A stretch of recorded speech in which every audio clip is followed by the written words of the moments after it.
it's a lot of fish and smell. Now we're going to catch it.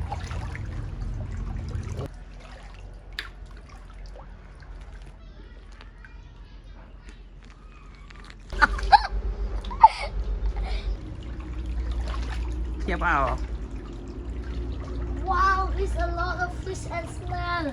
Now we're going to catch it. Wow, it's a lot of fish. It's so beautiful. It's so beautiful. Wow. And a lot of color. Wow, I like the fish. Goodbye, fish. I miss you. Bye bye.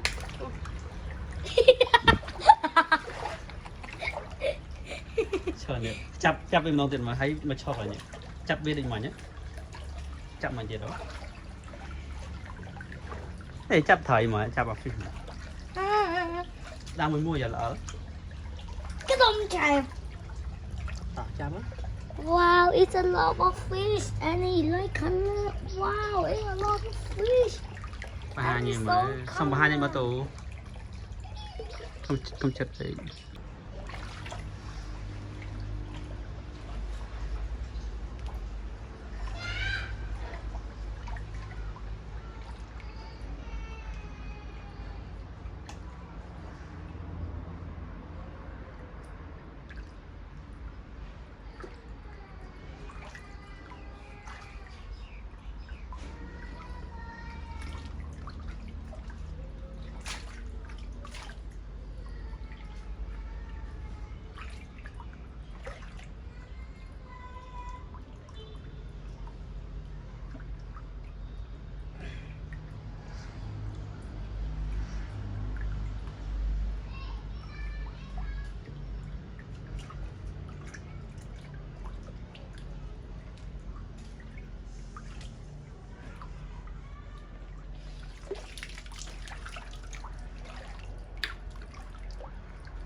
Tôi mày.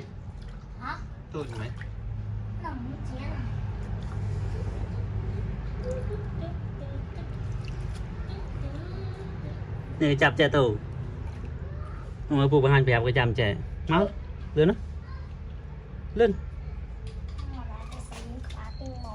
Lên máu. Thì cái chạm trẻ. Ồ.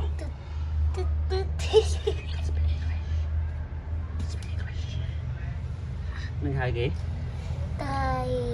Ông lấy thằng Fish. oh.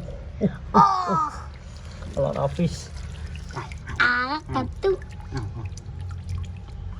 Mất đáp vòng ơn lời chứ vòng. Lên đi mua với miệng. Tỏ. Dạ tôi cho với nhé. Goodbye fish. I miss you. Bán Đừng mất lịch. Ôi. Chọc cho con cho người. Người ta còn xã đây, đa lên không kế à. Tụi ta còn xã mà đa lên này này.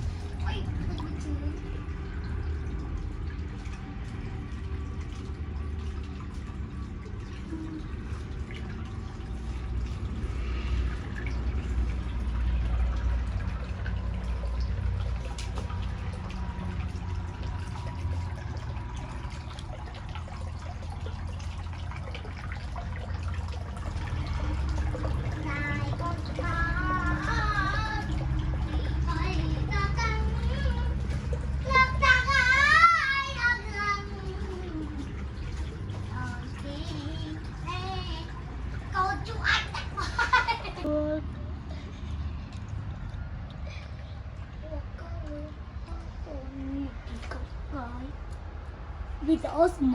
Go. Chắc mũi sần. Này một mạc mình kia là Ô ra vừa video nó cho mình cài không? mình bị sai gì mình bị sai anh đang nướng còn nhỏ là hết lời chứ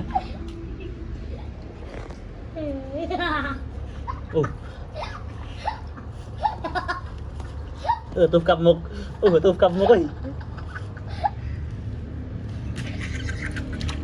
Nó thấy được tay em rồi.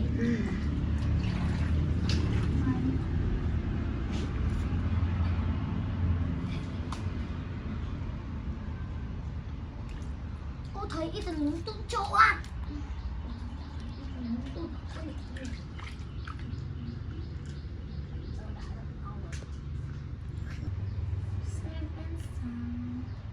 tôi anh đánh vì khang nó mòn từ nhà tù vào bị màu vậy nụ đánh về nụ đánh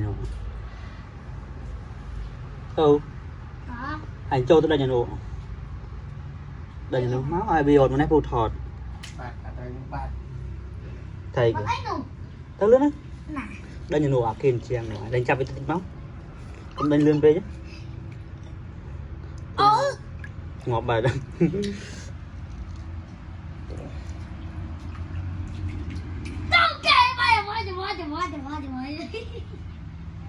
anh lưu chắp với tích tôi anh lưu chắp về nè chắp bạn tích máu ủa mà nó có tích không